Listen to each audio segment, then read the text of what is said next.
সম্মানিত দর্শক ও মাছ চাষী বন্ধুগণ ও খামারি ভাইয়েরা দেশ ও প্রবাস থেকে যে যেখান থেকে বসে দেখতেছেন সবাইকে অসংখ্য ধন্যবাদ।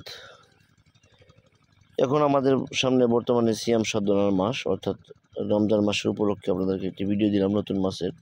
তো অনেক ভাইয়েরা কিন্তু আপনার প্রশ্ন করে থাকেন যে নতুন মাছে লাভ বেশি চাষ করে না পুরাতন মাছে লাভ বেশি। এটা কিন্তু অনেকের মনে একটা ধারণা বা প্রশ্ন থেকে যায়।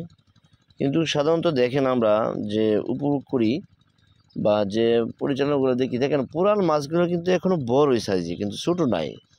আর আপনার পুরান মাছের তুলনায় যদি এখন আপনার পুরান মাছ কিনতে যাচ্ছে, সেক্ষেত্রে আপনার রেট বেশি, কারণ মাছ সাইজে বড়। আর যদি আপনার নতুন মাছ কিনেন, নতুন মাছ কিনলে কিন্তু আপনার দেখেছে দামে কম পাবেন। দামে কম পালে কী হবে, আপনি ওই পুরান মাছের থেকে একটু খরচ কমই যাবে, কিন্তু নতুন মাছগুলি দ্রুত করে দ্রুত বড় হয়ে যাবে এবং কি এই পুরান মাছের আগে বড় হয়ে যাবে। আর পুরান মাছগুলি যদি আপনারা দেখা গেছে এখন এই 400 বা 200 লাইনের মাছ নেন, তো সেই মাছগুলি কিন্তু এখন একটা শীতের মধ্যে একটা চাপ খেয়েছে। চাপের মাছগুলো যদি এখন আপনি পুকুরে দিবেন, তো সেই ক্ষেত্রে আপনাকে একটু খাবারটা বেশি পরিমাণে কিছু ওষুধপাতি ব্যবহার করতে হবে।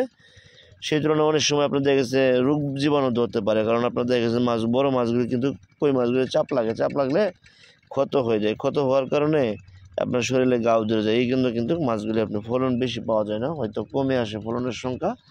এই জন্য আপনারা অবশ্যই নতুন মাছের পোনা সংগ্রহ, নতুন মাছগুলি আপনাকে যতই চাপ দেন এই মাছগুলি ছোটো থাকে, এবং ছোটো থাকলে এই মাছগুলিকে স্পট পড়ার সম্ভাবনা খুবই কম থাকে। তো এই জন্য আপনারা অবশ্যই এবছরের নতুন যে পোনাগুলি যেহেতু এখন বের হয়ে গেছে, তো এই নতুন পোনাগুলি কালেক্ট করবেন। যদি আপনার পোনা যদি না বার হতো, তাহলে আপনি পুরাতন পোনা নিতেন। নেওয়ার পর আপনাকে পোনাগুলি খুব পাতলা করে নিতে হবে এবং কিছু ওষুধ ব্যবহার করতে পরিচর্যা ভালোভাবে করতে হবে। তো ইনশাল্লাহ আপনারা যদি মাছের পোনা সংগ্রহ করতে চান, আমাদের ভিডিও স্ক্রিনে দেওয়া নাম্বার কল করবেন এবং ভিডিওটি ভালো লাগলে চ্যানেলটি সাবস্ক্রাইব করুন। ধন্যবাদ, দেখা হবে অন্য ভিডিওতে।